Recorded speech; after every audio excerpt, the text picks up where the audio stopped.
Vamos lá, Calaza, pode começar para a gente nosso estudo de hoje com a prece.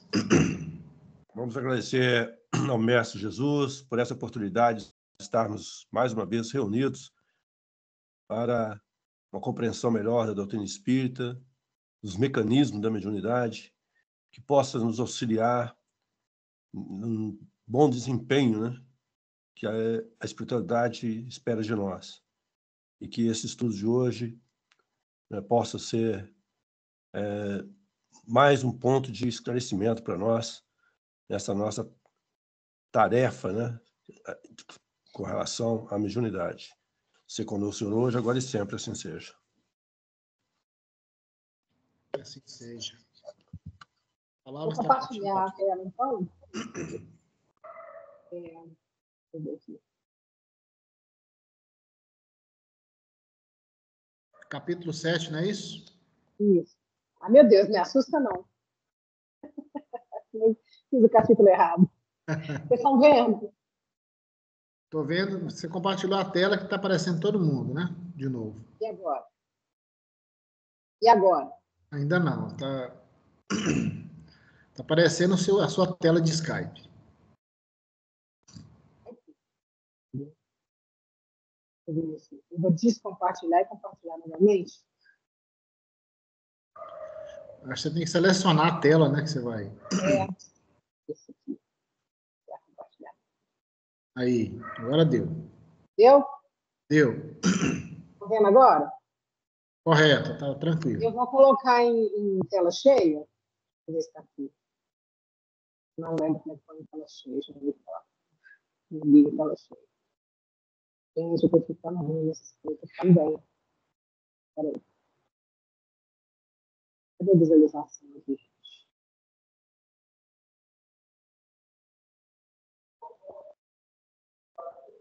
Mas é que você está no PDF, né? No PDF. O PDF não é igual slide, não. Aí não tem como. Vocês não tem como, não. Visualizar.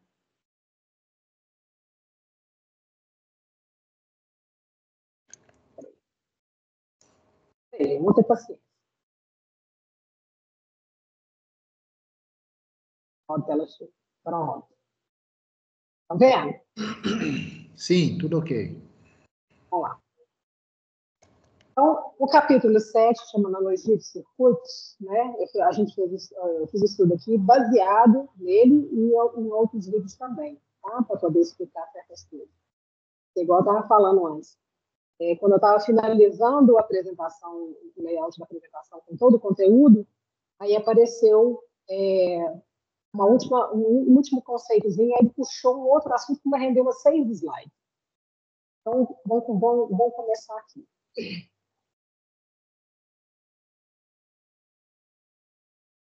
Então, vamos lá. A velocidade elétrica. Ele começa falando, né, que ele vai fazer um comparativo, né, sobre eletricidade, hidráulica e mediunidade, né? Então, ele começa falando que a velocidade, né, da expansão dos impulsos elétricos é semelhante à da luz, ou seja, 300 mil quilômetros por segundo. Então, se entendermos um condutor, aqui no caso, fiz o desenho aqui de um condutor, fio de cobre, numa extensão de 300 mil quilômetros, injetarmos certa quantidade de elétrons livres. Um segundo após a mesma quantidade de elétrons livres, verterá do lado oposto, na extremidade oposta. Você vê o tanto que é rápido, né?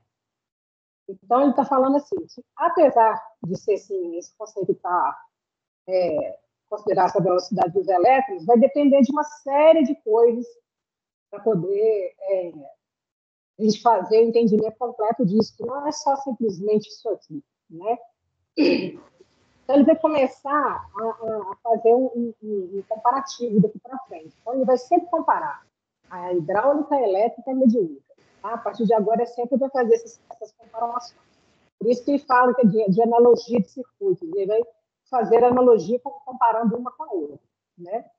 Então, ele fala assim, que, entretanto, devemos considerar que a velocidade dos elétrons depende dos recursos imanentes da pressão elétrica e da resistência elétrica do elemento condutor. Como acontece a velocidade de uma corrente líquida, que depende da pressão aplicada e da resistência do encanamento. Então, já começou a comparar aí. Né? Então, ele fala o seguinte: há certos aspectos ligados à velocidade da corrente elétrica que merecem esclarecimentos, pois que há diferenças entre o deslocamento de elétrons e do campo elétrico que se movimenta. A moderna física atômica demonstrou que a eletricidade é uma forma de energia relacionada com o movimento de elétrons livres e propagação de campo elétrico. Eu vou mostrar depois uma ilustração de campo elétrico. Willi, se alguém levantar a mão, me fala, porque eu não estou vendo tudo, tá? Ok, eu te aviso aí. Tá bom. Então, no circuito de corrente contínua, os elétrons movem-se com velocidade muito pequena, apenas 1 centímetro por segundo aproximadamente. Mas quando ligamos o interruptor do circuito, ou seja, está lá no circuito fechado, o interruptor está aberto, mas se fecha, surge um campo elétrico que se propaga em altíssima velocidade por todo o condutor, quase a velocidade da luz. Então, olha, ó, fio metálico condutor sobe sem diferença de potencial, sem um dímero que produz eletricidade, os elétrons movimentam-se desordenadamente. A agitação molecular é proporcional à temperatura. Então, está paradinho ali, ó, os elétrons estão ali, mas não estão fazendo nada demais ali, não. A partir do momento que você liga ele numa fonte de energia, eles se reordenam. Olha lá, ó. Embora o movimento dos elétrons livres seja relativamente lento, quando o interruptor do circuito é ligado, surge um campo elétrico que se propaga em altíssima velocidade por todo o condutor. Então, todos os elétrons... Oi? Paulo e a Fernanda levantaram a mão. Boa noite, pessoal. Não sei se está só aqui para mim, Aline, mas sua voz está dando umas picotadas. Eu não sei se para todo mundo. Todo mundo me ouve bem? Eu pus o computador no último volume e está dando uma interferênciazinha para te ouvir. Tá um pouquinho sim, Aline. Se você, às vezes, chegar um pouco mais perto, será que não melhora? Deixa eu ver. Aqui está melhor? Tá bem melhor. Muito melhor. Tá ótimo. É porque eu estou chegando mais perto do microfone. Vou ficar meio torta aqui, mas tudo bem. Então, vamos lá. Então, olha aqui, ó. Eles começam, depois que eles se movimentam, ordenadamente. Olha lá, tá vendo que na figura anterior, eles estavam cada um em um lado diferente? E nessa daqui, ó, eles se movimentam ordenadamente, tá vendo? Ordenadamente. Oi? Tá me ouvindo? Pode falar, Aline, pode continuar. Alguém falou alguma coisa? Não, é que deu eco. Tá. Então, ele está falando o seguinte, está vendo aqui o fio condutor está nesse pedaço aqui, ó. Esse campo elétrico, campo magnético, ele é formado dentro do condutor, e aí ele reordena, tá vendo? Ó? E aí fica tudo certinho. É um fio metálico condutor sólido conectado a uma pilha que produz um campo elétrico no fio. Esse campo interage com os elétrons e os organiza num movimento de sentido contrário ao campo. E temos aí a corrente elétrica. Isso é só para lembrar dos estudos anteriores, né, de como que as coisas funcionam. Tranquilo, gente? Tranquilo, Aline. Vou continuar. Aí ele começa a falar da continuidade das correntes. Né? Então, ele vai começar agora a comparar a questão hidráulica com a questão elétrica, por enquanto, só as duas. Então, compara-se vulgarmente a circulação da corrente elétrica no circuito fechado, na base do gerador e dos recursos que encerram a aparelhagem utilizada, ao curso da água em determinado setor da canalização. Ou seja, eu tenho aquele circuito fechado, com a pilha no canto, né, os fios passando, tem um interruptor e uma lâmpada, ou qualquer outra coisa que seja, a aparelhagem utilizada, né, ele vai comparar isso a toda a estrutura de canalização de água, a parte hidráulica, né? Então, se sustentarmos uma pressão contínua sobre um montante líquido com o auxílio de uma bomba, a linha colateral da artéria circulatória será trespassada sempre pela mesma quantidade de água no mesmo espaço de tempo. E se movimentarmos um círculo elétrico através de um gerador em regime de uniformidade, o grau de intensidade da corrente será constante em cada setor do mesmo circuito. Então, está falando aqui que se tem na parte hidráulica uma bomba ligada que chama água, mandando a mesma pressão o tempo todo, você vai ter ali uma quantidade de água passando pelo cano sempre igual, né, uniforme. Da mesma forma que se você ligar uma pilha, né, uma bateria, quer que seja, Ela vai reordenar e aí os elétrons vão se movimentar ali naquele fio de cobre de uma maneira constante e de uma maneira, né, um pouco maior. Acontece que reduzida quantidade de elétrons produz correntes de força quase imperceptíveis, a maneira de apenas algumas gotas d'água que, arrojadas ao bolo do encanamento, não conseguem formar senão um curso fraco e imperfeito. Então, se eu tiver uma quantidade pequena de elétrons passando por esse fio de cobre, vai produzir uma eletricidade bem fraca. Eu acho que a gente pode entender isso, por exemplo, quando a gente passa um aparelho de 220 ligado no 110. Você vê que ou fica muito fraco ou nem liga, né? Então, aí não está passando a corrente que seria, assim, de...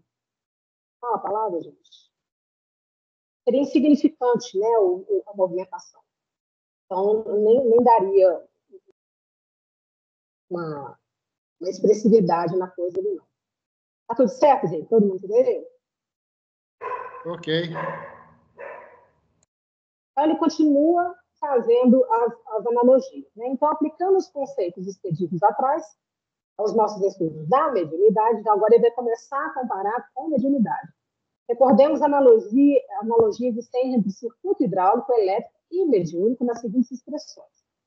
Então, no curso d'água, você tem uma pressão hidráulica, né? Que ela pode ter obstáculos na intimidade do encanamento. E como que resolve isso, né? O curso d'água apresenta uma pressão hidráulica uniforme, superando a resistência de atrito, e é necessário o concurso da bomba e a solução do problema de nível. Ou seja, ou eu ponho a caixa d'água, vamos supor, no alto, para ela criar uma pressão maior e jogar água com mais força, ou eu arranjo uma bomba, né, que deve puxar essa água para fora, mantendo o fluxo de água, né, na mesma quantidade. Ou seja, mesmo que o encanamento tenha algum tipo de obstáculo, alguma dificuldade, eu posso superar esse problema fazendo isso que eu falei. Ou põe a caixa d'água no alto para poder dar mais pressão, ou eu arranjo uma bomba para puxar essa água para ficar na mesma quantidade de água passando pelo carro. No caso do fluxo elétrico, tem a diferença de potencial elétrico, né? A resistência elétrica do circuito através dos condutores. Então, nesses fios condutores, pode ter uma resistência elétrica ali que dificulta a passagem desses elétrons, né? A movimentação desses elétrons, na verdade. Então, para que a corrente elétrica se mantenha com intensidade invariável, equacionando os impositivos da resistência elétrica, ou seja, superando essa questão da resistência, é imprescindível que o gerador assegure a diferença de potencial, nutrindo-se de um movimento de elevada carga de elétrons conforme as aplicações da força. Então, eu vou ter um gerador que vai sempre manter aquela movimentação de elétrons numa quantidade razoável, suficiente para aquela corrente elétrica passar ali e o fluxo elétrico não ter tanta dificuldade e de superar a resistência elétrica do condutor. Tranquilo? Ok. Agora, no caso da corrente mediúnica, que a questão é a sintonia psíquica. E aí, no caso da água, do fluxo é uma resistência, obstáculo do encanamento, no caso do ser humano, é inibição ou desatenção do médium, dificultando o equilíbrio no circuito mediúnico. E aí que começa o problema. Para que se garanta a complementação do circuito mediúnico com a possível anulação das deficiências de intercâmbio, é preciso que o médium ou os médiuns em conjunção para determinada tarefa se consagrem de boa mente à manutenção do pensamento constante de aceitação ou adesão ao plano de entidade ou das entidades da esfera superior que se propõem a utilizá-los em serviço de elevação ao socorro. Ou seja, o buraco é mais embaixo agora, né? Porque se ali no fluxo elétrico, no curso d'água, a gente consegue resolver fácil, né? É só criar a estrutura ali para resolver. No nosso é mais complexo, né? Já vai depender da nosso preparo, nosso estudo, nosso esforço e nossa adesão à questão ali do nosso entendimento, né? Do que o trabalho está sendo feito, né? Aline. Oi. A Isabel quer falar. Falar. Uma dúvida. Igual eu tenho a impressão que você quase que tem que ter como é que fala? Como se você estivesse ali guardando um pouquinho de energia caso falte ali no gerador, não é? Então, você tem ali os elétrons, né, acumulados ali, porque aí, no caso, resolve esse problema. Aí, pensando na corrente mediúnica, sintonia psíquica, tem lá vários médiums, poucos em sintonia, né? Então, claro que isso a corrente mediúnica vai ficar enfraquecida. Mas eu fico pensando também que, da mesma maneira, né, a espiritualidade não deve ter mecanismos também para, né? Então, com certeza, com recursos para poder, como é que eu falo? Superar todos os obstáculos que a gente coloca, a gente impõe na questão do trabalho mediúnico. Com certeza, eles têm aí mas a minha dúvida é a seguinte. Pode falar. Pode falar. Não, a questão é que, por mais recursos que a espiritualidade tem, eles têm recursos que a gente nem imagina, a gente está lá por uma razão, né? Então, se fosse o caso deles fazerem tudo sozinho, não precisava da gente, concorda? Claro. Uhum. Então, não é como se falasse assim, para que a gente vai fazer tudo sozinho se a gente pode utilizar as pessoas encarnadas para esse trabalho, utilizando muito mais facilmente a energia animalizada delas para poder fazer esse trabalho de cura, de tratamento e tudo mais. E, ao mesmo tempo, a gente vai dar oportunidade para essa pessoa fazer o trabalho de caridade, o trabalho do bem ao próximo, e com isso evoluir. Você concorda? Uhum. Sim, agora minha dúvida é a seguinte. É igual o pai e a mãe fazer o dever de casa do filho. Entendeu? Mas, por exemplo, uma vez a gente até conversou sobre isso, a importância que tem cada um ali. Então, por exemplo, está lá na reunião de quarta-feira, cada um tem a sua importância. Precisa da energia de todos. Nós formamos ali, né? É como se tivesse tijolos ali formando uma estrutura. Então, quando eu fico pensando o seguinte: suponha eu, Isabel, na quarta-feira eu vou lá para trabalhar. Aí, numa quarta-feira, eu consigo ter total sintonia. Na outra, eu estou cheia de problema e saí da sintonia. Eles vão lá e me tiram daquilo ali. Só que é importante a presença de cada um. Cada um tem um tipo de energia. Eu tenho um tipo, a Aline tem um, o Wilke tem outro, aí, e por aí vai. A minha questão é, a minha dúvida, né? Será que naquele dia, naquela semana que eu consigo estar sintonizada, eu tenho uma reserva de energia por uma semana que eu não estarei em sintonia? Será que a espiritualidade já tem essa... Com certeza, imagino que tem essa tecnologia para fazer isso, porque foi falado há muito tempo, eu não lembro se foi na época da pandemia, e quando a gente estava fazendo as reuniões online, os cultos online, você lembra? Eles falavam assim, eles vão passar e vão recolher toda a energia, todas as vibrações, toda a energia criada nos cultos online e nas reuniões mediúnicas online, ou seja, realmente vão falar não tinha não. Era a reunião que tinha lá, né, na quarta-feira, e as reuniões, os cultos online. Você lembra que a gente tinha que fazer culto toda semana, todo dia? Vocês lembram disso? Por conta da pandemia? Vocês lembram disso? Pois é. Então, eles têm como armazenar isso sim. E com certeza eles devem fazer isso. Mas a questão tem uma energia, lógico, o trabalho fica de uma certa forma prejudicado, no sentido assim, não vai chegar no grau que poderia se esperar, tinha expectativa. Mas algum trabalho foi feito, entendeu? Mesmo que a energia ali não tenha sido Não é perdido, mas não é da mesma forma, né? Não é perdido porque eles têm recursos para vencer os obstáculos. Mas é aquela história, né? Quem está perdendo somos nós. Né? Respondeu?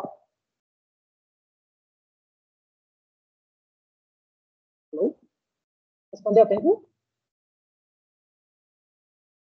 Desculpa, Aline, estou fazendo um joinha aqui, esqueci que você não está me vendo. Sim.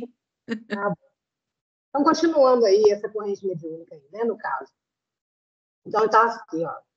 Tanto quanto lhe seja possível, devem os médiuns alimentar esse pensamento ou recurso condutor sempre mais enriquecido dos valores de tempo e condição, sentimento e cultura, com o autoentendimento da obra de benemerência ou educação a realizar. Ou seja, a gente tem que ter consciência de que a gente está lá para um trabalho e é muito sério, né? Não é uma gracinha, aquilo não é um evento social, não.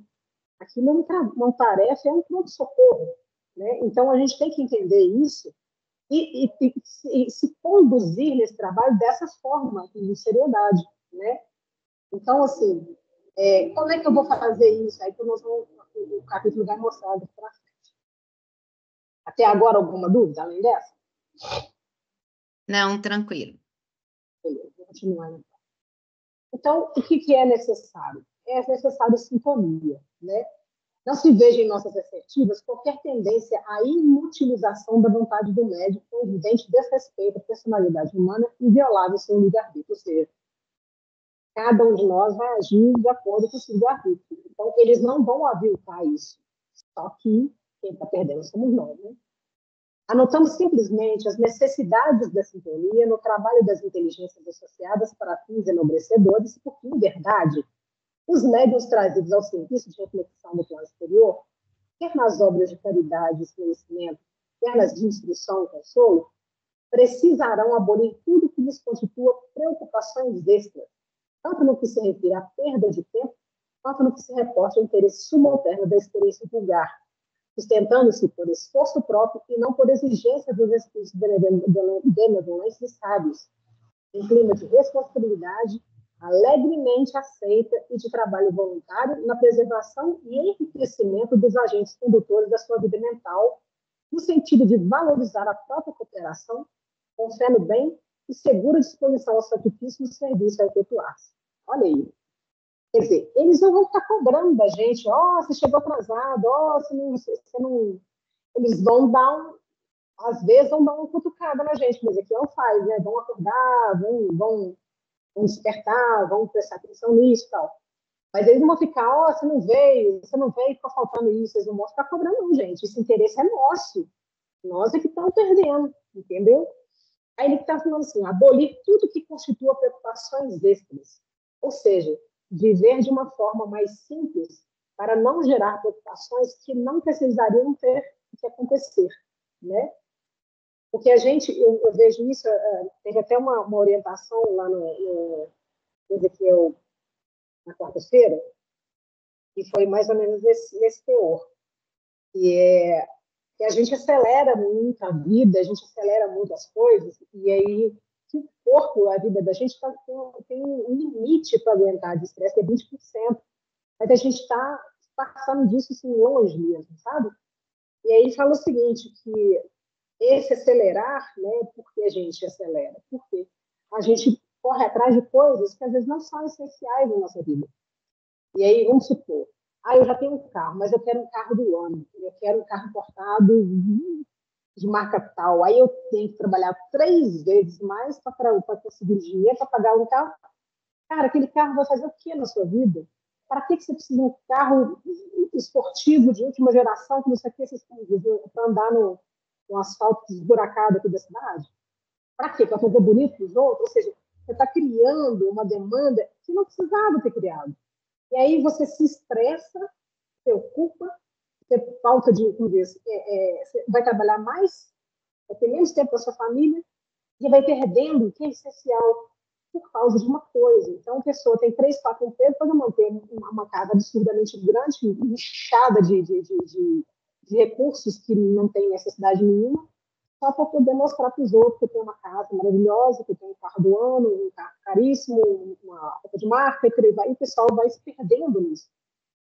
E aí esquece de viver a simplicidade, e viver o que é essencial. E aí a gente cria umas demandas que não precisava ter criado, cria preocupações que não precisava ter criado. A gente pode viver de uma forma simples e uma vida mais tranquila, mais pacata. Porque ele falou assim, o Ezequiel falou assim, de ganância, por querer tanta coisa, tanto além do necessário, a gente se perde no meio disso, né? Então, ele fala, perda de tempo. Quando eu estou trabalhando além do necessário, gastando energia com algo que não precisava ter gastado, eu estou perdendo tempo. Eu estou gastando energia. Energia que podia ser usada para trabalho. no grupo espírita, por exemplo, né? E aí, sem falar outra coisa, se eu me ocupo de trabalho e não consigo ter tempo para estudar, como é que eu vou me aprofundar nos estudos e no meu aperfeiçoamento na casa espírita, por exemplo, nos conteúdos que eu preciso aprender para eu evoluir? Então, vocês estão entendendo que é uma coisa vai puxando a outra, vai puxando a outra, vai puxando a outra, né? E eles não vão ficar aqui puxando a orelha toda a gente toda hora, não. Tipo assim, bicho, aqui, o trabalho é estar aqui. Você quer? É isso aí, mas você tem que estar preparado, tem que estar... Ninguém vai para um trabalho sem qualquer trabalho que seja, sem saber o mínimo do que está acontecendo. Então, a gente também tem que entender que ali na casa espírita. Gente, boa noite para vocês. Vou apresentar a Heloísa para vocês. Eu não estou vendo, porque eu estou na tela cheia. A Heloísa, minha netinha. Ei, Heloísa! Que linda! Ei, lindeza! Olha, pessoal. Ei! Pronto, pode continuar aí, Aline. Vovô Coruja. Então, ou seja, eu tenho que entender que eu tenho que fazer um esforço próprio e não por exigência dos bevalões e sábios. Tenho que entender a minha responsabilidade, aceitá-la alegremente, né? E meu trabalho é voluntário, é porque eu quero, né? Porque alguém está me cobrando e me mandando fazer, não. Não estou lá para bater ponto, como diz, cumprir tabela, não. Nós estamos lá para realmente fazer dessa experiência algo enriquecedor e trabalhar para o bem do próximo, né? E isso vai exigir sacrifício, né? E Igor falou que abolir tudo que lhe constitui preocupação extra, entendeu? Então, a gente tem que repensar nossos conceitos, repensar nossas prioridades e dar uma desbastada na vida da gente no sentido de tirar o que realmente está tirando a gente do caminho reto, né? A gente está perdendo muito tempo e energia gastando com outras coisas. Alguma dúvida até aqui? Não, tranquilo. Tranquilo, só um comentário, né, Aline? Um trabalho voluntário muito bem pago, né? Somos muito bem remunerados. Pois é. A gente não tem noção, apesar de a gente falar toda hora, né? Ganha bônus hora, tem crédito na casa, porque trabalha muito. A gente não tem que pensar que a gente tem que trabalhar para ganhar crédito. Isso vem naturalmente, isso não tem que ser preocupação nossa, não. A nossa preocupação é quanto eu posso contribuir e nessa minha contribuição eu vou fazer o melhor que eu puder. Eu vou realmente me preparar bem para o trabalho, me preparar bem para os estudos, me preparar bem para a vida, me preparar bem para poder ter um trato melhor com o próximo, ajudar o próximo, ser acolhedor, ser humano, ser receptivo, mas ao mesmo tempo, gente, é muita coisa para a gente aperfeiçoar, né? Não é brincadeira, não. É trabalho no tempo integral. E é igual a gente fala, mediunidade é 24 horas, né? Então, ele está falando, nesse caso aqui, no último parágrafo, ele comenta o seguinte, e isso que está sendo falado em relação a trabalho voluntário, trabalho em casa espírita, né? A mediunidade na ação construtiva, e não o fenômeno mediúnico, né? Porque fenômeno mediúnico, a obsessão é um deles, então não é o caso. Tá bom? Tranquilo, gente? Tranquilo, amigo. Continuar, então. Então, ele continua fazendo o comparativo, mas agora ele vai falar o seguinte. Cabe considerar que as analogias de circuito apresentadas aqui são confrontos portadores de justas limitações. Por que ele está dizendo isso? Porque é o seguinte, primeiro que a gente, assim, eles usaram muito essa questão das analogias para a gente ter um entendimento mais fácil, porque realmente nós temos muita dificuldade de entender certas coisas, então a analogia é um recurso didático muito bom nesse sentido. Mas que mesmo fazendo analogias, ele não pode ser uma comparação tão certinha, comparar a parte hidráulica com a parte elétrica, com a parte mediúnica mental. Então, assim, é só realmente no sentido da gente ter um início de entendimento ali. Porque, na verdade, tem coisas ali que não dá para comparar, nem a corrente líquida com a elétrica, nem da elétrica com a líquida, nem da líquida e elétrica com a mental. Então, a gente tem que, como diz, né, dá um desconto ali na brincadeira, tá? Então, ele está falando aqui, ó, é só para a gente ter uma ideia do que seriam essas correntes circulantes, né? Aí ele fala que essa corrente líquida é a mais vagarosa, né? A corrente elétrica, ela é muito rápida. E a mental é ultra rápida. Aí eu fiquei pensando assim, gente, olha que bacana. A corrente mental, ela utiliza tanto a líquida quanto a elétrica. Se você for analisar o nosso corpo, o nosso cérebro, nós temos tudo aí, né? Então, a gente consegue, com a união dessas duas, né, ter uma corrente mental, que é espiritual, extremamente rápida. Né? Mas ele fala o seguinte, que elas não podem ser armazenadas de forma indefinida e nem não pode dar uma detenção dessas correntes, com o risco da corrente líquida virar um charco, da corrente elétrica acabar criando explosões e na corrente mental criar rupturas. Né? Ou seja, como que isso deve ser feito, então? Para eu evitar que aconteçam charcos, explosões e rupturas. A condição dessas correntes ela tem que ser adaptadas, controladas, aproveitadas e conduzidas em todos os 3 casos. Né? Não é só no caso, não. Mas o que me chamou a atenção aqui foi a questão da ruptura. Né? O que seria uma ruptura numa corrente mental? Né? Porque o charco, né, quando você tem um extravasamento de corrente líquida, e quando tem uma corrente elétrica, uma sobrecarga, a gente sabe, pela física, pela vida prática, a gente sabe. Mas a corrente mental, a gente estuda pouco, né? Então a gente precisa saber um pouco mais sobre isso.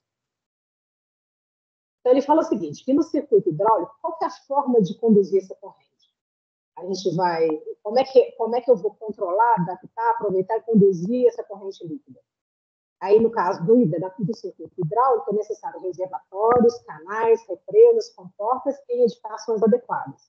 No circuito elétrico, a administração da força eletromotriz necessita de alternadores adequados para dosagem de corrente e voltagens diversas, com utilidades diversas. Então, para cada caso, eu vou precisar uma voltagem e uma dosagem de corrente ali. Então, eu consigo adaptar, dosar, conduzir direitinho.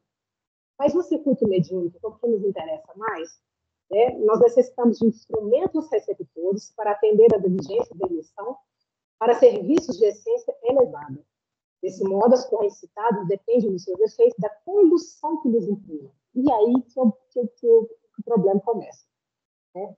Porque o que é conduzir direito um circuito mediúnico? Né? Como é que eu vou ter um instrumento receptor bom? Né, minimamente aceitável para o trabalho. Como é que eu vou atender essas exigências dessa emissão, no caso, com serviço de essência elevada? Né? Nós não falamos aqui de coisa de brincadeira, não. Né? Nós estamos atendendo uma espiritualidade maior. Né? Então, a gente tem que tomar conta disso, tomar atento nessa hora. E aí, como isso aqui, o estudo terminaria aqui, né? Mas como chegou nesse ponto aqui, que me chamou a atenção essa palavra ruptura, e como é que são adaptadas, controladas, aproveitadas e conduzidas, né? O que seriam atender as exigências de emissão, o que seria ser um instrumento receptor bom, o que teria esse serviço de essência elevada? Aí me puxou o estudo me puxou para outros livros também, né? Então, um deles, eu achei isso na internet, achei fantástico, no site depois lá na frente tem a referência dele. Não vou lembrar aqui agora, não. Mas aí eu pergunto, o que é uma ruptura? Por que eu estou retendo uma corrente mediúnica, uma corrente mental, uma corrente, né, espiritual? O que seria essa ruptura? Na retenção disso, né? Queria falar assim, eu não estou trabalhando a mediunidade, né? Eu não estou trabalhando para o bem do próximo, então e como é que é essa ruptura? O que aconteceria nesse caso da ruptura? Gente, está todo mundo escutando direitinho? Eu estou indo muito rápido? Alguém quer perguntar alguma coisa? Ok, Aline, está tudo beleza. Beleza. Então, vamos lá falar sobre mediunidade, né? No Evangelho segundo o Espiritismo, Kardec diz que a mediunidade é uma coisa sagrada que deve ser praticada santamente e religiosamente. Só aí já tem muito trabalho para a gente pensar se a gente está fazendo isso dessa forma. Assim sendo, desenvolver a mediunidade é entender que ela é uma extensão da misericórdia divina que nos concede, olha isso, uma oportunidade de evoluirmos e melhorarmos moralmente na medida em que trabalhamos abnegadamente em prol dos mais necessitados, sejam eles encarnados ou desencarnados. Portanto, o desenvolvimento da mediunidade deve objetivar o trabalho santificante e gratuito no seara de Jesus.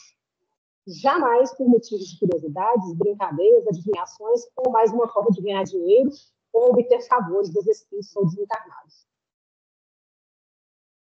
Além disso, conforme esclarece Miranda, em Diversidades dos Carismas, a mediunidade é um instrumento de trabalho, não para uso e gozo pessoal, mas para servir. Se a pessoa não se sente preparada para isso, é melhor cuidar de outra atividade. Não se esqueça, contudo, de que não se pode simplesmente apertar um botão, torcer uma chave ou aplicar uma folha às faculdades nascentes que estará tudo resolvido. Se são apenas sinais esparsos ocasionais, como já vimos, tudo bem. Não vale a pena nem é recomendado esforçar o desenvolvimento de faculdades nas quais a pessoa não está nem sequer interessada, senão para brilhar ou brincar com fatos e sonhos.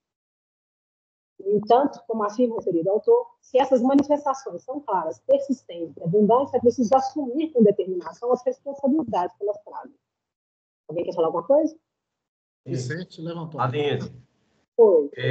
a gente precisa de entender também uma coisa, o seguinte: não existe o exercício da mediunidade, a prática da mediunidade, sem a presença dos espíritos. Em especial os espíritos superiores. O que acontece? Quando nós começamos a usar a mediunidade indevidamente, primeiro eles nos dão uma alertiva. Caso contrário, eles nos deixam à mercê de nós mesmos. Porque eles não coadunam com o que está errado. Exatamente. Eu vou falar disso mais para frente um pouquinho, é porque, no caso, como a gente começou a falar de o que é a retenção do circuito mediúnico, eu preciso dizer assim, o que é uma retenção desse circuito mediúnico? Eu vou dizer assim, de quem está começando, às vezes começaram as manifestações mediúnicas ali, e a pessoa se nega a entrar nessa, se nega a assumir a mediunidade, se nega a exercer a mediunidade. Então, assim, ela está incipiente, ou seja, iniciante ali. Então, assim, como é que é? A pessoa realmente tem que ter um direcionamento. Eu vou chegar nessa parte ainda, porque eu estou na parte de conceituação do que é o trabalho da mediunidade ainda. Mas nós vamos chegar nessa parte que você falou. Bom? Então, aí volta aqui, nessa parte que ele volta a falar exatamente o que falou no capítulo 7. É necessário entregar-se a algumas renúncias, aceitar certa disciplina mental e de comportamento, e dedicar-se às tarefas que, evidentemente, fazem parte da sua programação espiritual. Então, não é simplesmente chegar e fazer. Não é simplesmente, igual ele falou, não é abrir um botão, tirar uma rolha e colocar uma rolha que é coisa que se para, porque não pode parar. Na verdade, se a pessoa tem uma mediunidade, ela está ostensiva, igual no caso, persistirem, se os fenômenos persistirem, se manifestam de formas variadas, como vidência, efeitos físicos, desdobramentos acompanhados de episódios nitidamente mediúnicos, então é o momento de buscar orientação de alguém com conhecimento e experiência no assunto. Ou seja, até para começar, a gente tem que ter um direcionamento, uma condução, tem que ter um direcionamento. Tranquilo? Então, gente, continuando. Então, o que acontece ao se recusar a desenvolver a mediunidade? No livro Plantão das Respostas, Pinga Fogo 2, de Chico Xavier e Emmanuel, clarificam nossa mente em relação ao desenvolvimento da mediunidade com base na pergunta abaixo. O que acontece para uma pessoa que se recusa a desenvolver sua mediunidade, já que essa mediunidade pode ajudar muitas pessoas? Haverá algum castigo ou cobrança? Com seu jeito peculiar, Chico Xavier, sob a orientação de Emmanuel, em seu guia espiritual, responde: essas energias que não doamos podem ser fatores de desequilíbrio em nossas vidas. Nossa consciência, em geral, nos cobra uma atitude perante as tarefas que nos cabem. Praticando o bem em qualquer parte, estaremos colocando essa mediunidade a serviço de todos. Então, a retenção, no caso, de se recusar a desenvolver a mediunidade, o que causa, né, na pessoa, no espírito da pessoa? Então, essas energias, elas podem estar desequilibrando a sua vida cotidiana. Ou seja, você está se recusando a fazer uma coisa que você, bobear, já foi programado para fazer, desde antes de encarnar, e aí eu chego aqui e não quer fazer, a dor vai chegar num ponto que vai desequilibrar a sua vida de tal forma que você vai ter que tomar uma atitude, uma decisão. Então, o que acontece? Hermínio Corrêa de Miranda, em sua obra anteriormente citada, compactuando nesse mesmo tipo de pensamento afirma: tanto é assim que faculdades embotadas, rejeitadas ou ignoradas por médios em potencial, causam distúrbios, às vezes incontornáveis, porque as energias de que os sensitivos dispõem para essa finalidade não estão encontrando seu escoadouro natural no desempenho normal da tarefa. Então, por que ele fez aquela comparação com a questão da hidráulica? Né? Porque se acumula água, ela vai criar, ela represar, uma hora ela explode. Da mesma forma que uma corrente elétrica, se você sobrecarregar o condutor, ele vai explodir. Né? Então, por que ele está fazendo essa analogia? Para a gente entender que tanto o fenômeno mediúnico quanto o físico da hidráulica e da elétrica fazem parte da natureza humana, não está desvinculado, né? E como se a gente for pensar que o cérebro da gente, ou o corpo da gente, tem tanto eletricidade quanto água, para a gente pensar a esse respeito. Né? Ainda na referida obra, o autor destaca que são inúmeros e frequentes estágios de médios em potencial que, apenas iniciados no exercício controlado de suas faculdades, livram-se como por encanto de pressões íntimas, impaciências, irritações e desassosseguos indefiníveis, além de assédios indesejáveis de desencarnados que ele não sabe como controlar ou neutralizar. Se, porém, entregar-se desregradamente ao trabalho mediúnico, especialmente na fase inicial de ajustamento de suas faculdades, o certo terá poder de saúde física e mental acarretados por excesso de esbanjamento de energias psíquicas. Ou seja, tanto não fazer quanto fazer em exagero é desequilibrante. Então, a gente tem que procurar o caminho do meio. E, no caso, como ele falou lá, procurar orientação com alguém que está com mais tempo, que tem mais conhecimento, procurar um tutor, vamos dizer assim, né, para desenvolver essa mediunidade. Através E, na verdade, isso aí que você falou, como saber, né, qual é essa dosagem aí, entre o pouco e o demais, né? Na própria questão do estudo, quando você começa a estudar, a ler, você já vai ter uma noção do que é o equilibrado. Quanto mais você se informa, mais você pratica, né? Porque também é a famosa tentativa e erro, né? Igual a gente fala, né? As pessoas têm medo de errar, não deve ter medo de errar, isso eu estou falando para mim mesmo, né? Porque o Ezequiel vem falando que eu só não dou facilidade porque eu tenho medo do julgamento alheio. É uma forma de reter, né? Assim. Mas como eu procuro trabalhar o máximo que eu posso, eu acho que eu canalizo a energia de outra forma que não seja na passividade.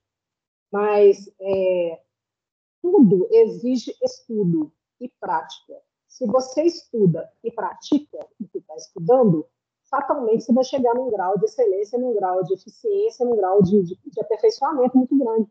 Mas é lógico que no início a gente erra. É lógico que no início a gente erra a mão, sofre um pouquinho, mas isso é ajustado. Vai ajustando com o tempo. Entendeu? Entendi, obrigada. Então, através dessas afirmações, Hermínio e Chico Emmanuel nos levam a meditar que o acúmulo de energias canalizadas através de uma mediunidade não trabalhada pode ser a causa de algumas desarmonias em nossas vidas. Refletindo ainda sobre as assertivas acima, devemos ter em mente que, muito mais do que desenvolver a prática mediúnica, devemos, antes de tudo, desenvolver em cada um de nós a prática do bem, sendo essa uma das formas mais simples de doarmos essas energias acumuladas e não trabalhadas. É que eu falei. Eu não dou possibilidade por uma série de motivos que eu nem sei. Mas eu compenso com outras atividades no bem que, de uma certa forma, essa energia é canalizada. Então, eu não tenho desequilíbrios comigo, entendeu? Não tive até hoje, não. A prática da bondade, independentemente do local em que se exercitamos essa ação, seja na rua, na igreja católica, evangélica, no terreiro de Umbanda, templo budista, casa espírita ou outros, já faz de cada um de nós um médium do bem a favor do próximo e a priori subar. É importante ressaltar que os espíritos superiores que nos assistem, sejam eles o nosso anjo guardião, mentor, bom gênero, espírito familiar, jamais nos castigam por algo que fazemos, e principalmente por nos recusarmos a desenvolver ou trabalhar nossa mediunidade. Mediunidade é amor, e o amor jamais deve ser praticado com base no medo, em ameaças, represálias e perseguições. Como vimos em muitos casos, é o próprio espírito que vai reencarnar que pede para vir com a mediunidade aflorada e para melhor desempenho das suas faculdades, inicia seus estudos mediúnicos do mundo espiritual, firmando o compromisso de desenvolver essa atividade ou regressar ao plano físico. Porém, ao retornarem ao corpo carnal, o médium reencarnante sempre tem direito ao seu livre-arbítrio, ficando a cargo de sua consciência, o estudo, a educação, o trabalho e o desenvolvimento medianímico. Então, é isso.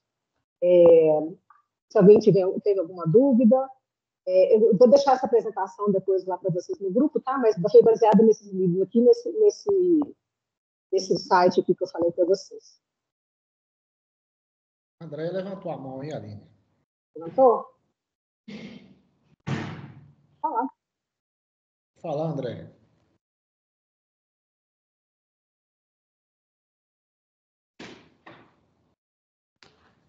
Não está conseguindo colocar lá, não.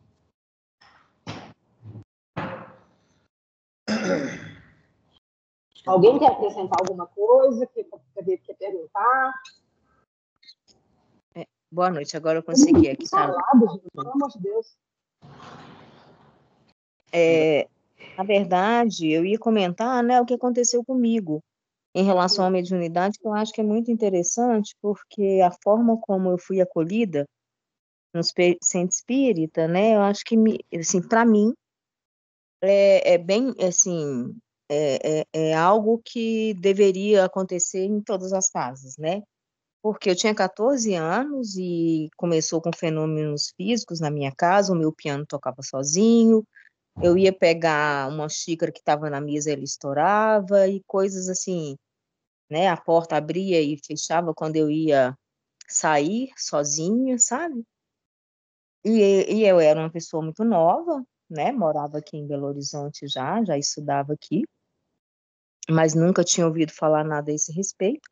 E uma outra pessoa, né, com quem eu convivia, que era médium de uma casa espírita, chegou até mim, eu nem sabia o que era espiritismo, nem que ela era espírita, né, e falou que numa reunião, né, foi colocado para ela me dar uma orientação né, me levar na casa, porque eu estava passando por esses, né, por esses processos e que eles poderiam me ajudar. Eu fiquei apavorada, não fui no primeiro momento, porque para mim, né, eu não tinha a menor noção do que fosse e fiquei muito preocupada, mas como as coisas continuaram e só foram intensificando, eu resolvi ir.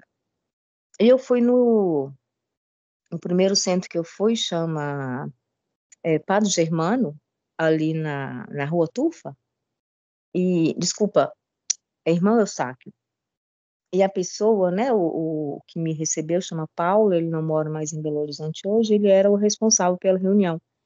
Ele falou comigo, né, me explicou de uma forma muito tranquila que o que mais ou menos assim, de forma muito simples o que era mediunidade, mas falou comigo o seguinte: se você quiser participar das reuniões conosco, você vai ser muito bem recebida. Mas você não precisa e não, né, você não consegue, você consegue exercer a sua mediunidade em qualquer lugar que você esteja. Seja no centro espírita, seja no hospital, seja num trabalho com crianças carentes, né? Ou seja, ele falou justamente o que a Aline colocou. Você tem que doar a sua energia, né? Através do amor. Então, isso independe de estar ou não numa casa espírita. E aquilo, assim, para mim foi tão acolhedor que eu falei, poxa, então acho que aqui deve ser um lugar muito bacana, né? E eu já vi pessoas que tiveram experiências muito negativas, que foi colocado para elas que se ela não exercesse, né, a mediunidade ia acontecer isso, ela ia adoecer, ela ia acontecer dessa forma, daquela outra forma, e as pessoas simplesmente travaram, ficaram apavoradas, né, tiveram receio e medo, né, do que seria, e nunca mais tiveram ou interesse ou mesmo vontade de voltar numa casa espírita, né? E assim, eu concordo plenamente, a gente tem um percentual de espíritas no planeta muito pequeno, né? Ou seja, são 3% de pessoas. A grande maioria nem conhece o espiritismo, mas a gente tem médiuns maravilhosos que nunca precisaram saber, né, o que é mediunidade para agir, né, como com a mensagem que Jesus nos trouxe, que é a mensagem do amor, né? Então, assim, eu acho que é muito importante quando a gente consegue perceber e passar isso para alguém que muitas vezes pode nos procurar, mas sem a intenção de se tornar realmente espírita, né? Muitas vezes ela está querendo é um colo, uma palavra que possa, de alguma forma, dar uma orientação, mas não necessariamente, né, eu pelo menos penso dessa forma, que seja o único caminho, né, até de exercer a própria mediunidade, né. E a gente conhece muitas pessoas que nunca foram no centro espíritas, né, como eu disse, e nos dão exemplo de como realmente, muitas vezes, a gente deveria agir, né. Seria isso. Isso aí. Alguém quer comentar? Estou tão quieto hoje. A dúvida minha, Alice, está lá mais ou menos no início, quando você falou lá, fez aquela comparação do fluxo de água, da corrente e da mediunidade, né? No caso aí, a fonte, na parte elétrica, seria a pilha. E na mediunidade você colocou como sintonia. Seria sintonia mesmo? Porque parece que nos estudos passados a gente, pelo menos o Vicente comentou que, a depender da comunicação, a fonte geradora... E a pilha, não. Não falei isso, não. Eu falei que no caso do fluxo da corrente, né, já começado ali, no caso, né, a continuidade dessa corrente vai depender, no caso, da água, vai depender de uma bomba, vai depender ou do nível de pressão, né, da nível da água, ou, no caso da eletricidade, se vai ter um gerador mantendo aquele fluxo contínuo. Sim, entendeu? é isso mesmo. E na mediunidade seria, né, o que atrapalharia seria aquela questão nossa das inibições, da falta de estudo, da falta de comprometimento, de clarear a mente para poder, na hora de se conectar com das maiores. Essa é o que seria o entupimento do cano, vamos dizer assim. Não, sim, eu estou falando assim, mas no caso da corrente mediúnica, o que seria a fonte geradora, entendeu? Porque, por exemplo, vou falar, a pilha na corrente elétrica seria a fonte. A mediunidade já é uma faculdade inerente ao ser humano, ou seja, a gente já tem isso de fábrica, né? Vamos dizer assim. O conectar com o alto ou com as trevas depende só da gente. Então, cada um vai fazer a sua conexão com quem achar mais afinidade. Agora, a nossa obrigação, como o tempo todo está falando, que todo estudo está baseado na questão do trabalho mediúnico numa casa espírita, né? Aí nós estamos falando de um trabalho direcionado, né? Nós não estamos falando de simplesmente fenômeno mediúnico. Não, eu sei, eu ainda vou insistir um pouquinho. É porque imagina assim, ó, numa corrente mediúnica, igual a gente está lá na sexta-feira, fica todo mundo ali.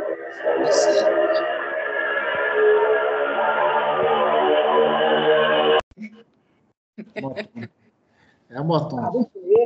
É moto. Mas aí o seguinte, então imagina na corrente, está todo mundo ali concentrado, está todo mundo em sintonia, então tem ali, teoricamente, a corrente. Mas o que gera essa corrente? Seria o pensamento de adesão dos médiuns, não? Vamos supor, cheguei lá, fiz uma prece, sentei, vaziei a mente, conectei o meu pensamento com o alto, né? Se todo mundo fizer isso, já cria corrente. Não, sim, é isso que eu queria dizer. Então, seria essa sintonia. Então, seria a fonte geradora seria o mundo espiritual, então. Eu acho que... É porque assim... Aqui não vão fazer confusão com isso, não, porque senão... Escuta só, cada um de nós estudamos, e ficou bem claro lá, cada um de nós é um gerador energético. Eu sei, então, eu sei. Escuta só, quando você forma, quando você reúne com o mesmo objetivo, você já formou uma corrente. Agora, se você está junto, você está fazendo parte de um trabalho e você está mentalmente fora daquele grupo, ou seja, você não faz parte da corrente. Você está se excluindo da corrente. Cada um de nós é um gerador. É porque a gente precisa de entender aí a questão hierárquica, a posição em que cada um de nós nos encontramos, tá certo? Mas a corrente, a nossa corrente, a gente tem mais de uma corrente no trabalho mediúnico. Você tem uma corrente que a gente chama ela de corrente até física, né? Que é formada de energia gerada pela nossa mente, tá certo? Aí você tem a corrente espiritual, que está acoplada à nossa corrente. Aí é formada pelos dirigentes espirituais e pelos trabalhadores espirituais. Tá? Então, essas duas correntes é que vão nos dar sustentação para mantermos um trabalho ali equilibrado, vamos assim dizer. Mas lembrando que eu já falei, a questão do nosso corpo tem tanto água quanto eletricidade. Então, ele não está fazendo essa comparação à toa, não. Entendeu? É porque também vai usar isso tudo dentro da gente. Sim. Só para não perder o foco aí, a Andrea trouxe para nós aí sobre a questão da mediunidade aí, mas é o seguinte, a gente não pode esquecer que quando nós reencarnamos, nós recebemos uma ficha de serviço. Mediunidade é ficha de serviço. Eu posso exercer a mediunidade em qualquer ambiente, em qualquer lugar, é ficha de serviço. Mas existem aqueles médiuns mais comprometidos com a humanidade, que são médiuns mais devedores. Então, eles vêm com uma ficha de serviço maior. Então, eles vão exercer o sacerdócio mediúnico. A gente precisa de entender, a gente precisa de separar o exercício mediúnico e o sacerdócio mediúnico. Muita gente faz confusão com isso. Por que no livro Os Mensageiros eles falam que 90% dos médios que vêm para a Terra voltam falidos? E eles vão falir, olha que interessante, nas casas religiosas, eles vão falir no exercício da justiça, da função judiciária, eles vão falir na medicina, nas ciências, porque todos aqueles que estão trazendo algo a benefício da humanidade, eles são intermediários. Mas quando nós falamos da mediunidade propriamente dita, né, que a gente usa termos diferenciados, nós estamos falando de uma ficha de serviço diferenciada. Nenhum de nós chegou ao espiritismo à toa, não. Né? A gente chegou ao espiritismo por alguma razão. André acabou de citar aí dos fenômenos que surgiam com ela. Bom, quando chega a surgir esses tipos de fenômeno, então você precisa de quê? Buscar a resposta. Ela foi buscar a resposta. Mas esses fenômenos só acontecem com médiuns que têm uma ficha de serviço mais pesada. Eu quero deixar isso aqui bem claro. É uma ficha de serviço mais pesada. Por quê? Para que fenômenos desse tipo aconteçam, o médium tem que ser um médium de doador de ectoplasma. Então, já muda tudo. Por quê? O ectoplasma, que antigamente era usado para a espiritualidade, para a materialização e tudo mais, hoje não usa-se, é raro ter isso. Então, essa energia é direcionada para tratamentos de espíritos encarnados e desencarnados. Agora, olha que interessante. Se eu tenho esse tipo de faculdade, eu busco o conhecimento e eu aplico o que eu aprendi, então, sim, eu estou o quê? Eu estou exercendo a minha ficha de serviço. Então, eu gosto de deixar isso claro, porque é claro e evidente, porque mediunidade não é atributo de espírita. A mediunidade é do ser. Mas nós não podemos esquecer que existem os médiuns comprometidos. E esses médiuns comprometidos, eles vêm para o sacerdócio mediúnico, que é muito pesado. Às vezes, para a grande maioria dos médiuns, a vida, o exercício mediúnico é quase que uma arte. É bonito, né? Sei lá, gera status. Então, se está desse jeito, alguma coisa está errada. Porque é o contrário. A mediunidade é pesada. O exercício da mediunidade é pesado. A gente está todos os dias sobre a influência dos espíritos que estão aí para nos tirar do caminho. Mas, pelo menos isso acontece comigo e com todos os médios de trabalho que eu conheço. Não tenham dúvida. As pessoas acham assim, não, o Vicente, porque recebe Ezequiel, ele tem proteção. Está muito enganado. Tem não. Tem não. É o contrário. Pelo fato de eu estar lutando, aprendendo, tentando melhorar, as influências sobre mim são muito maiores. Então, eu tenho que vigiar mais do que todo mundo, eu tenho que orar mais do que todo mundo, e lembrando que oração não é balbuciar palavras. Então, assim, isso é ficha de serviço. E qual que é o risco de eu ainda chegar no mundo espiritual falido? Ele é grande. É só eu fugir do meu compromisso. Porque isso é comprometimento que eu fiz no plano espiritual. Porque eu sou um espírito endividado. Isso é fato.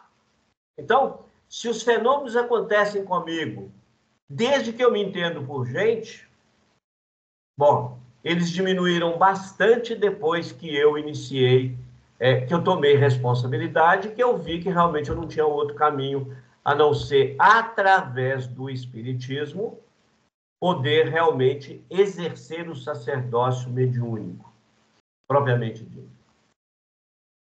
Só para lembrar isso. Isabel queria falar, Isabel, para a gente encerrar.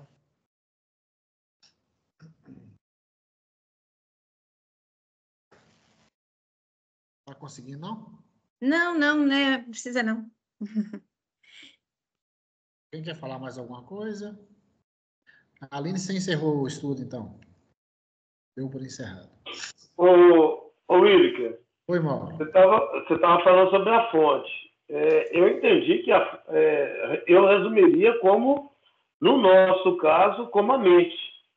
Que ela é emissora, receptora, no questão de corrente que você estava perguntando. Pelo menos nos domínios da mediunidade mostra isso dessa forma, entendeu?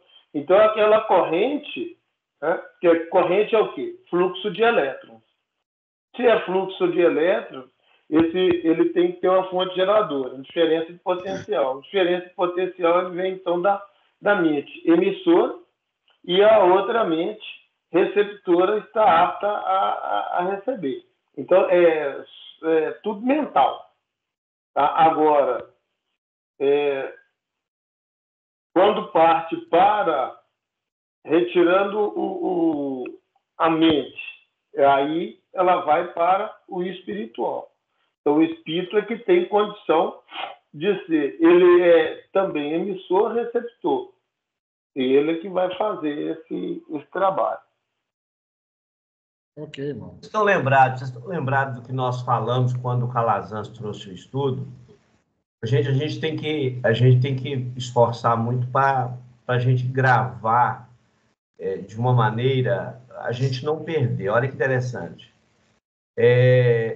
Eu falo que o mundo espiritual, os engenheiros sidérios pensaram em tudo. Para nós exercermos a mediunidade, é imprescindível termos as baterias recarregadas. Como que nós vamos para um trabalho? Aqui, olha, é muito simples. Eu entro para a reunião de quarta-feira, eu perco, em média, peso, em média, entre 500 e 700 gramas, toda quarta-feira. Eu vou recompor isso. Agora, espera aí. Então, a energia tem que ter peso. Não justifica, em 4 horas de trabalho, eu perder 700 gramas de energia. Onde que eu estou? Que energia é essa que eu estou perdendo? Não é água. Eu não estou suando. Então, olha que interessante. Isso daria para a gente estudar. Isso não seria, por exemplo, aquilo que eu falei, que os médiums não estão em sintonia. Tem um gasto de energia ali em função daqueles médiums que não estão em sintonia. Com isso, precisa de gastar mais a sua energia. Então, seu desgaste vai ser muito maior. Perfeitamente. Então, olha que interessante. Criar uma academia mediúnica para a gente ficar tudo em forma. Ué, mas e por quê? A gente está concentrado, você está concentrado num trabalho que ele tem um monte de saídas, vamos assim dizer. Então, quando o Mauro lembra aí que nós somos receptores e emissores, sim, é claro, mas para que nós venhamos a exercer determinados trabalhos mediúnicos, nós temos que ter armazenado em nosso campo, né? A gente citou isso aqui, a gente tem que ter as baterias, porque são dessas baterias é que nós vamos. Imagina se eu não tiver essas baterias. E a gente até citou aqui sobre a importância do baço, né? O baço físico e espiritual, é claro, perispirítico. Então, da importância dele, porque ele é um armazenador. Então, aí é que você para e pensa e fala assim, o que eu estou perdendo? Grande parte é energia animal. Grande parte é energia animal. Mas se nós pararmos para pensar, não é só energia animal. Porque energia tem peso. Energia é matéria. A gente fala das coisas. O fato de eu não ver não quer dizer que não tem peso específico. Não quer dizer que não existe, né? Então, por isso que é importante você conhecer. Às vezes as pessoas perguntam assim, por que eu não devo tomar, fazer uso de bebida alcoólica antes e depois da reunião? Por quê? Primeiro, antes eu tenho que me preparar, tá certo? Eu tenho que me preparar em todos os aspectos, mentalmente, psicologicamente, a alimentação do corpo, nós temos que cuidar, o corpo é importante nesse processo. Depois que encerra a reunião mediúnica, eu tenho que continuar me cuidando, porque houve um desgaste energético. Então, o vigiar e orar de Jesus, gente, e infelizmente nós ainda temos muita dificuldade de entender certas colocações dele, né? Quando você está num trabalho como os que a gente participa hoje, realmente a gente tem que estar mais vigilante, porque a perda é grande. E nós temos que recompor, que nós vamos precisar disso. Então, Vicente, Ezequiel, inclusive, falou na quarta-feira o tanto que a gente acelera e gasta energia à toa, com coisa que não deve, pela falta de equilíbrio nosso, na falta de direcionar nossa energia para as coisas certas, né? É o essencial, né? Então, acho que igual eu estava falando, mas se você pegou essa parte do estudo, que a gente, às vezes, por questões de paixões, de necessidades de consumo, né, consumismo, né, e tudo mais, a gente às vezes trabalha 3 vezes mais para manter absurdamente cara, um carro absurdamente caro, roupas de marca e tudo mais. A gente quer ter um status, a gente quer parecer bonito, ter status para mostrar para os outros, e com isso a gente trabalha o dobro, o triplo, perde contato com a família, perde contato com os familiares, os parentes, não tem qualidade de vida, não para um pouquinho para olhar para uma paisagem, não tira férias, e a pessoa vai gastando energia e vai se envelhecendo muito mais rapidamente do que deveria. Ele falou que nem deveria envelhecer. Afinal de contas, as células são renovadas a cada 6, 7 anos. Mas que a gente força esse envelhecimento, força esse excesso de gasto de energia com coisa que não é essencial. Paulo está com a mão levantada, só para a gente encerrar, gente. Ô, Vicente, você estava falando sobre o dispêndio energético, né, pós-reunião. Eu tenho observado assim, porque eu tenho uma dificuldade de colocar em palavras as coisas que eu sinto, né, porque eu ainda estou em educação, né, em aprendizado.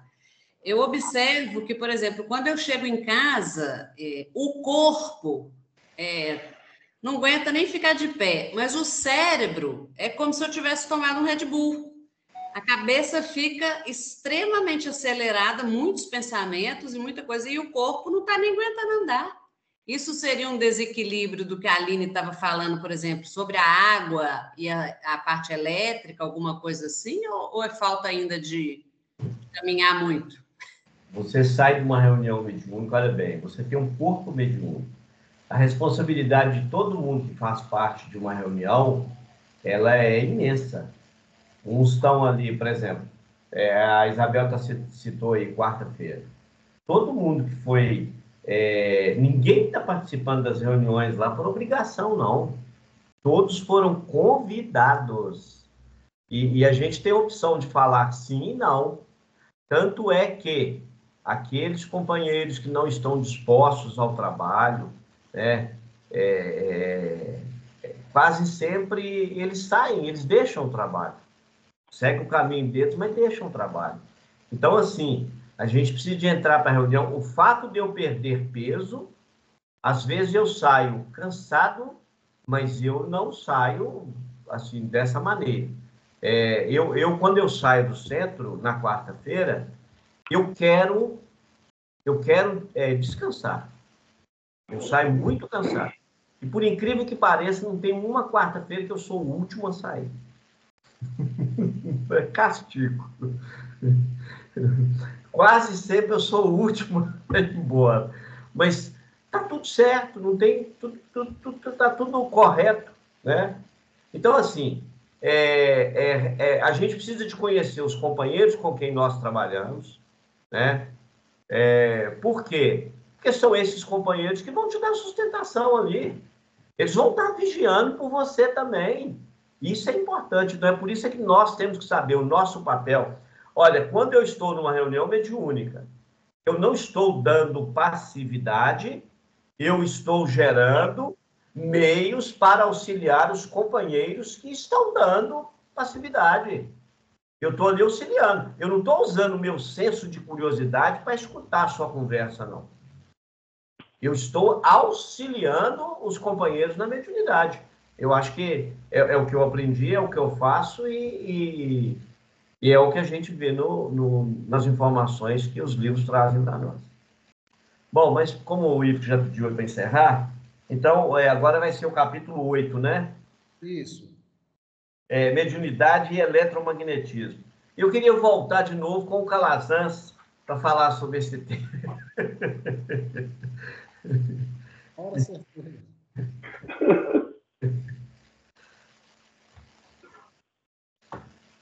Tudo bem. Tá bom?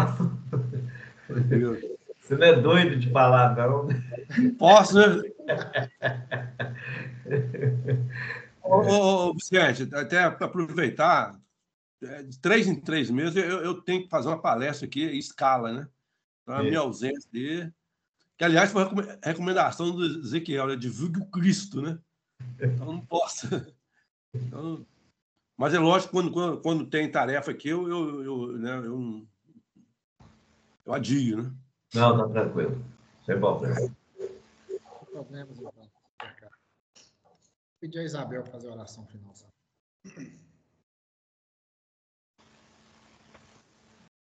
Vamos lá. Mestre amado, agradecemos mais uma vez por este momento, pelo aprendizado que estamos adquirindo, por aumentarmos a nossa compreensão, a fim de te servirmos melhor, que possamos nos fortalecer a casa que nos acolhe e estarmos sempre disponíveis para o trabalho. Pedimos licença aos amigos espirituais para finalizar esta reunião e agradecemos imensamente por tudo que nós recebemos, sabendo que tudo que nós estamos fazendo é muito pouco perante tanto que nós recebemos. Sê conosco, Senhor, hoje, agora e sempre, que assim seja. Assim seja. Boa noite a todos. Boa noite, pessoal. Boa noite, gente. Com Deus aí. Ótima semana para todos. Vicente, gostou da musiquinha?